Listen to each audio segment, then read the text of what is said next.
Karibu tena gũkũ gwa Kikuyu Daily News na ikorwo mũgeni tuĩka wa gũsubscribe nĩguo tũnyitanĩre na thengiũ. Wanja Nyarari finally nĩarĩtie akĩ-address audio recordings iria irekereirio Triza wa Mũraya akĩaria mĩario ya kũgathĩrĩria Karangũ na kũiga igũrũ harĩa gĩkundi kĩnene kĩa mafans matigĩtwo maigĩte na matagwĩtĩkia mĩario ĩno ya Triza akĩaria cia Wanja. Gĩcanjama gĩkĩ kĩumĩrĩtie kũrũmĩrĩra igongona rĩa mũthĩ wa Sunday harĩa mũingĩ wa Kenya arĩa nĩ mafans ma Triza, aini ona Kikuyu celebrities meyumĩrĩte na njĩra nditũ gũ-support mũini Triza Mũraya, na thutha ũyũ nĩ kũnyitanĩte thutha wa mĩario ya Triza agĩteanĩria na kwagĩra bata support ĩrĩa Wanja Nyarari arũgamĩte nake kuma hingo ĩrĩa Triza aumire gwake na maithori na atihangĩtio ngoro nĩ ciĩko cia mũthuri wake Karangũ wa Mũraya. Na nĩ thutha wa audio recording icio kũrekererio ng'enda-inĩ andũ meyumĩrĩtie in huge numbers kũmenereria mĩario ya Triza ũrĩa athiĩte na mbere kwamũkĩra ndũmĩrĩri cia disappointment from her followers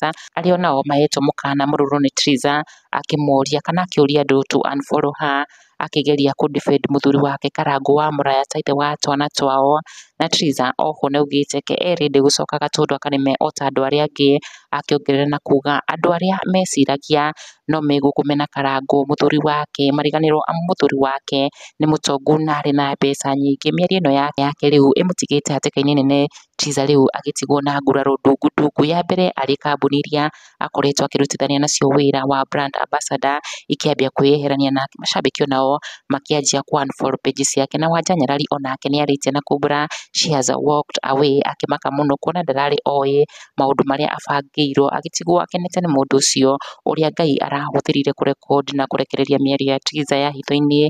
Na Wanja thĩinĩ wa response yake augĩte atĩ thank you Lord for the exposure, what I couldn't hear you heard, what I couldn't see you saw, where I trusted blindly you opened my eyes, you revealed the heart behind the handshake, the whisper behind the smile, you exposed not to shame but to save, not to hurt me but to heal me.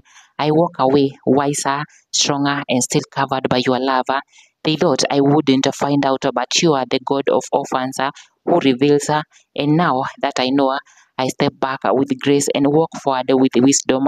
Thank you, God, for removing the mask. You don't expose to shame, you expose to protect. I see now and I choose peace.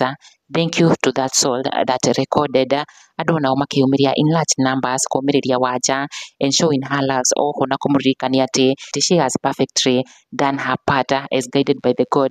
Gũkũ kũngĩ Triza akĩhoya woheri na kũria Akenya na mafans make mamohere blaming pressure nditũ ĩrĩa arĩ nayo mũthĩ wa Sunday. Kikuyu Daily News, subscribe.